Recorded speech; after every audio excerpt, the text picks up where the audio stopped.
तो आज का टॉपिक है उन लोगों के लिए जो UI UX डिज़ाइनिंग करते हैं, मॉकअप डिज़ाइनिंग करते हैं या वेब टेम्पलेट डिज़ाइनिंग करते हैं। तो आइए शुरू करते हैं।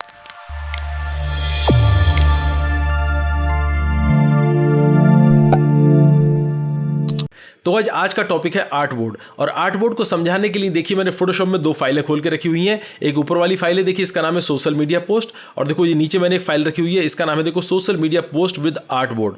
देखिए ऊपर वाली फाइल में सिर्फ एक कैनवस है और नीचे वाली फाइल में 3 आर्ट बोर्ड हैं। ठीक है, अब पहले तो आप यही समझ लीजिए मैंने दोनों कैसे रख ली ऊपर नीचे। तो यहाँ विंडो में जाकर देखिए अरेंज कर देते हैं। अरेंज, अगर आप इसे वर्टिकल कर दे देखो ये वर्टिकल रख जाएंगी, और अगर आप अरेंज में जाकर यहाँ पर कंसोलिडेटेड ऑल टैब्स कर तो देखो बराबर में आ जाएंगी इस तरह से। और जैसे मैंने पहले रखा था, अगर ऐसा करना चाहते हैं तो विंडो में जाकर अरेंज में और यहाँ पर 2 अप हॉरिजॉन्टल कर दीजिए तो देखो इस तरह से आ जाएंगी। टॉप पे आ गई एक फाइल और एक फाइल बॉटम पे नीचे आ गई। ये दोनों फाइलें अलग अलग हैं। अब देखिए मैं आपको दोनों का फ़र्क समझाता हूँ कि यहाँ पर आपको एक ही कैनवस मिलता है और इस कैनवस में आप ग्रुप बनाकर अलग अलग अपने जो है पोस्ट बना सकते हैं। जैसे मैंने सोशल मीडिया पोस्ट बनाई हुई है, देखो एक पोस्ट ये है, दूसरी पोस्ट देखो ये है और तीसरी पोस्ट देखो ये है। अब मैं तीनों को अगर ऑन कर दूं यहाँ पर तो सबसे ऊपर वाली पोस्ट दिखाई दे रही है, लेकिन नीचे वाली जो मैंने 2 ग्रुप और बनाए हैं ये पोस्ट दिखाई नहीं दे रही। ये मैंने बनाई नहीं, ये पोस्ट ये एक्चुअली मैंने इंटरनेट से उठाई है और यहाँ पर डाल दी है। ठीक है, अब देखो ये तो यहाँ पर एट ए टाइम एक ही कैनवस दिखाई दे रहा है, मतलब एक ही पोस्ट आप देख पा रहे हैं, लेकिन यहाँ पर 3 आर्ट बोर्ड हैं। इसमें तीनों में आप अलग अलग तीनों पोस्ट देख सकते हैं। देखो यहाँ पर आप आए और देखो इसको ऑन कर दें तो देखो पहली पोस्ट ये खुल गई, देखो यहाँ पर आए देखो दूसरी ये पोस्ट खुल गई और देखो तीसरी यहाँ पर। कितने भी आप आर्ट बोर्ड ऐसे ले सकते हैं और देखो ये इस तरह से खोल सकते हैं। आर्ट बोर्ड तीनों के तीनों इस तरह से आ जाएंगे। ठीक है, तो इसका बहुत बड़ा फ़ायदा रहता है कि क्लाइंट को आप एक साथ सारे जो पोस्ट है वो दिखा सकते हैं, सारा लेआउट डिज़ाइनिंग दिखा सकते हैं, UI डिज़ाइनिंग दिखा सकते हैं, मॉकअप डिज़ाइनिंग दिखा सकते हैं एक साथ, और एक साथ एक फाइल में ही सेव हो जाएंगे। ठीक है, और उसके बाद अगर एक्सपोर्ट करना है तो वो अलग अलग एक्सपोर्ट भी हो जाएंगे। तो इससे बड़ा आसान हो गया है UI UX डिज़ाइनर और मॉकअप डिज़ाइनर्स के लिए। तो चलो अब आर्ट बोर्ड के लिए हम पूरी क्लास करते हैं और समझते हैं आर्ट बोर्ड के बारे में। तो चलो ये पहले वाली फाइल को तो मैं यहाँ से क्लोज कर दे रहा हूँ। देखो ये मैंने क्लोज कर दी और ये वाली फाइल मेरे पास खुली हुई है जिसमें आर्ट बोर्ड है। ठीक है, अब देखिए यहाँ पर सबसे पहले आप ये समझिए जो आर्ट बोर्ड है, ये आर्ट बोर्ड अगर मैं यहाँ पर पोस्ट 1 को यहाँ से ये जो मेरा ग्रुप है इसको बंद कर दूँ तो ये वाइट कलर दिखा रहा है पीछे, देख रहे हैं। मैं थोड़ा सा Ctrl 0 दबा के इसको बड़ा कर लेता हूँ। देखो यहाँ पर ये जो है वाइट कलर दिखा रहा है, तो ये वाइट कलर जो है सिर्फ हमें शो करने के लिए है। एक्चुअल में ये आउटपुट में ट्रांसपेरेंट रहता है, मतलब ये वाइट कलर नहीं आएगा। इसका कलर भी चेंज कर सकते हैं आप। कलर कहाँ से चेंज करेंगे, यहाँ से प्रॉपर्टी में जाकर आप कलर चेंज कर सकते हैं। यहाँ से प्रॉपर्टी खोल लें, देखो नीचे होगा प्रॉपर्टी कहीं पर, देखो प्रॉपर्टी खोली आपने और प्रॉपर्टी में जाकर देखो यहाँ से आप कलर चेंज कर सकते हैं आर्ट बोर्ड को। लेकिन आर्ट बोर्ड आपका सेलेक्ट होना चाहिए। तो यहाँ से आप सबसे पहले क्या करें, आर्ट बोर्ड टूल ले लें और आर्ट बोर्ड टूल लेने के बाद इस पर क्लिक कर दें और इस पर क्लिक करने के बाद जैसे ही क्लिक करेंगे देखो इसकी प्रॉपर्टी यहाँ से खुल गई। अब देखो ये वाइट कलर या ब्लैक कर दीजिए, तो यहाँ से आप कोई सा भी कलर कर सकते हैं, दूसरा कलर कर सकते हैं। देखिए यहाँ से रेड कलर कर दिया, लेकिन सिर्फ ये शो करने के लिए है, इसलिए इसको वाइट रखें ब्लैक रखें इससे कोई मतलब नहीं बनता है। ठीक है, भाई मैं प्रॉपर्टी को क्लोज कर रहा हूँ। तो देखो यहाँ पर आप देख रहे होंगे ये एक आर्ट बोर्ड है, ऐसी दूसरा तीसरा, ये मैंने नाम भी चेंज करके रखे हुए हैं इनके, पोस्ट 1 पोस्ट 2 पोस्ट 3 रखे हुए हैं। अभी मैं और डिटेल में आपको समझाता हूँ। देखिए जब भी हम कोई नई फाइल लेते हैं, न्यू फाइल, देखो मैं यहाँ से चलता हूँ और न्यू फाइल लेता हूँ। जब हम न्यू फाइल लेते हैं तो देखो यहाँ पर न्यू फाइल लेते टाइम ये प्रीसेट मिलते हैं बहुत सारे। जैसे मैंने बताया था कि फोटो आप ले सकते हैं, लेकिन जब आप फोटो लेते हैं तो आर्ट बोर्ड यहाँ पर हाईलाइट नहीं होता। फोटो में आर्ट बोर्ड की ज़रूरत नहीं होती। सिर्फ आर्ट बोर्ड की जो ज़रूरत होती है वो होती है मोबाइल के लिए और वेब के लिए सिर्फ। जब मोबाइल और वेब आप लेंगे तो यहाँ से आर्ट बोर्ड क्लिक हो जाएगा, देखो ऑटोमेटिक, देखो यहाँ पर। लेकिन आप जब फिल्म लेंगे या कोई भी इलस्ट्रेशन वगैरह लेंगे तो ये नहीं होगा।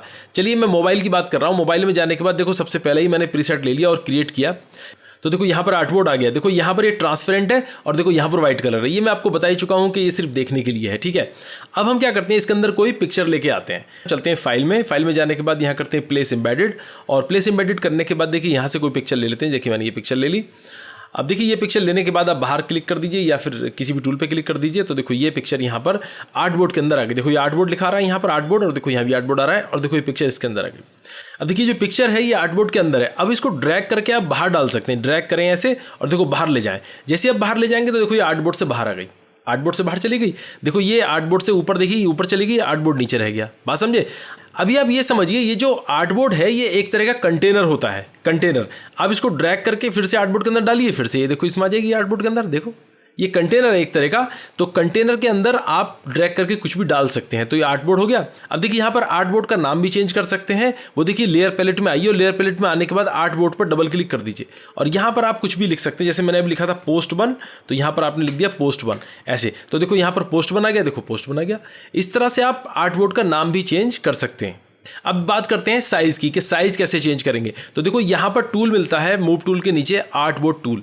आर्टबोर्ड टूल लेने के बाद यहाँ से आप आर्टबोर्ड का साइज ऐसे चेंज कर सकते हैं। देखो इस तरह से साइज आराम से चेंज कर सकते हैं और साइज को मैनुअली भी चेंज कर सकते हैं। देखो ऊपर से ऑप्शन बार से, ऑप्शन बार में जाकर आप अपनी मर्जी से कोई भी साइज कर सकते हैं। जैसे मैंने 1000 कर दिया 1000 और दूसरा मैंने विड्थ भी 1000 कर दी। देखिए यहाँ पर मैंने ऐसे कर दी, तो ये हाइट विड्थ 1000 होगी। देखो इस तरह से। अब देखो दूसरा टूल लेके ये वाला आप इसे मूव टूल को लेकर इसे अब यहाँ पर बीच में रख सकते हैं। अब देखिए हम इसको डुप्लीकेट भी बना सकते हैं, यानी कि नए दूसरे आर्टबोर्ड भी बना सकते हैं। आर्टबोर्ड टूल ले लीजिए। आर्टबोर्ड टूल लेने के बाद देखो यहाँ पर क्या होता है, देखो जैसे इस पर क्लिक करोगे आर्टबोर्ड टूल के बाद, तो देखो ये प्लस के निशान आ रहे हैं चारों तरफ। आप इस वाले प्लस के निशान पर क्लिक कीजिए राइट साइड के। जैसे ही राइट साइड के प्लस के निशान क्लिक करेंगे तो देखो नया आर्टबोर्ड बन जाएगा, यानी कि एक नया आर्टबोर्ड बन जाएगा, उसका ही डुप्लीकेट साइज बिल्कुल। ठीक है, थोड़ा सा इधर कर लेता हूँ ऐसे। अगर आप दोबारा क्लिक करेंगे देखो कितना ही आप बार बना सकते हैं। ठीक है, आप ऐसे नीचे क्लिक करें, नीचे ऐसे है देखो इस तरह से, ये देखो इस तरह से बना सकते हैं। बात समझे? तो इस तरह से आप कितने भी आर्टबोर्ड डुप्लीकेट बना सकते हैं। और अगर आप आर्टबोर्ड टूल से, ये वाला आर्टबोर्ड टूल से ही यहाँ पर जैसे मान लीजिए ये है, अगर आप इसके कंटेंट के साथ इसको डुप्लीकेट करना चाहते हैं कंटेंट के साथ, तो फिर ऑल्ट दबाकर प्लस पे क्लिक कर दें। ऑल्ट दबा के जैसे ही प्लस पे क्लिक करेंगे तो सारे का सारा जो कंटेंट था पहले वाले का, वो कंटेंट भी नीचे वाले में डुप्लीकेट हो जाएगा, यानी कंटेंट के साथ डुप्लीकेट हो जाएगा। और अगर बिना ऑल्ट के साथ करेंगे तो वो उसका साइज, उसकी प्रॉपर्टी के साथ वो डुप्लीकेट होगा। बात समझे? अभी कंटेंट जो है यहाँ पर आप नीचे देख रहे हैं आर्टबोर्ड में, देखो इस तरफ, ये कंटेंट आप यहाँ से भी कॉपी करके दूसरे आर्टबोर्ड में डाल सकते हैं। वो कैसे? देखो मैं सब आर्टबोर्ड को डिलीट कर रहा हूँ, यहाँ से भी डिलीट कर सकते हैं ऐसे डिलीट। ये देखो आर्टबोर्ड डिलीट हो गए, सारे आर्टबोर्ड मैंने डिलीट कर दिया। अब देखो ये वाला आर्टबोर्ड भी मैं इसके कंटेंट को डिलीट कर रहा हूँ। ठीक है, अब देखो नीचे वाले में कंटेंट नहीं है, ऊपर वाले में कंटेंट है। अब हम क्या करते हैं, देखो इस वाले को, इस कंटेंट को ऑल्ट प्रेस करके यहाँ से और इसके अंदर डाल देते हैं। जैसे इसके अंदर डालेंगे तो देखो ये कंटेंट भी कॉपी हो जाएगा। बात समझ गए? तो इस तरह से कंटेंट भी कॉपी हम कर सकते हैं, यहाँ से लेयर पैलेट से भी और वहाँ से भी। और देखो अब हम नया आर्टबोर्ड लेयर पैलेट से भी ले सकते हैं। लेयर पैलेट के ऑप्शन में चलते हैं और यहाँ से लेते हैं न्यू आर्टबोर्ड। न्यू आर्टबोर्ड लेने के बाद यहाँ पे हम नाम भी चेंज कर सकते हैं। जैसे मैंने कर दिया जी वर्क 1 मैंने कर दिया। और यहाँ से आप प्रीसेट ले सकते हैं, किस तरह का आपको चाहिए साइज़, जो भी साइज़ आपको चाहिए। मैंने iPhone X ले लिया।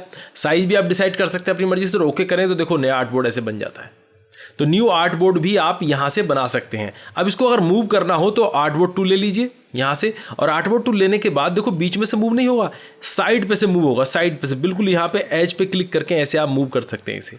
कहीं भी आर्टबोर्ड को मूव करना हो तो एज पे क्लिक करके कर सकते हैं अपनी मर्जी से, जहाँ भी मूव करना हो। जैसे ये है, इसको भी अगर मूव करना है तो देखो अभी जो मूव हो रही है, देखो ये फाइल मूव हो रही है। लेकिन अगर आपको आर्टबोर्ड मूव करना है तो आर्टबोर्ड को आप यहाँ से आर्टबोर्ड टूल ले लीजिए और यहाँ एज पे क्लिक करके आर्टबोर्ड को मूव कर सकते हैं ऐसे। बात समझे? मूव करने का ये तरीका है। अभी हम नया आर्टबोर्ड लेयर मेनू से भी ले सकते हैं। लेयर मेनू में न्यू में जाइए और न्यू जाने के बाद यहाँ से आर्टबोर्ड कर दीजिए। तो आप वैसे ही सेम चीज़ें यहाँ पर भी कर सकते हैं। जैसे मैंने यहाँ पर साइज़ दे दिया, मुझे चाहिए 1000 × 1000 पिक्सल, ये मैंने ले लिया और आर्टबोर्ड को मैंने ऐसे ले लिया। देखो नया साइज यहाँ पर आ गया। तो इस तरह से भी आर्टबोर्ड ले सकते हैं। अब हम देखते हैं आर्टबोर्ड को एक्सपोर्ट कैसे करते हैं। तो चलिए एक्सपोर्ट करने के लिए मैं इसको भी क्लोज कर रहा हूँ और जो मेरे पास फाइल थी पहले वाली उस पर चल के हम बात करते हैं एक्सपोर्ट की। अब देखो यहाँ पर मैंने इसको भी ऑन कर लिया। ठीक है, अब मेरे पास 3 आर्टबोर्ड हैं, पोस्ट 1, पोस्ट 2 और पोस्ट 3। ठीक है, ये तीनों आर्टबोर्ड हैं। अब हम चलते हैं देखो एक्सपोर्ट करने के लिए यहाँ पर फाइल में, और फाइल में जाने के बाद यहाँ पर चलते हैं एक्सपोर्ट में और यहाँ पर करते हैं एक्सपोर्ट एज।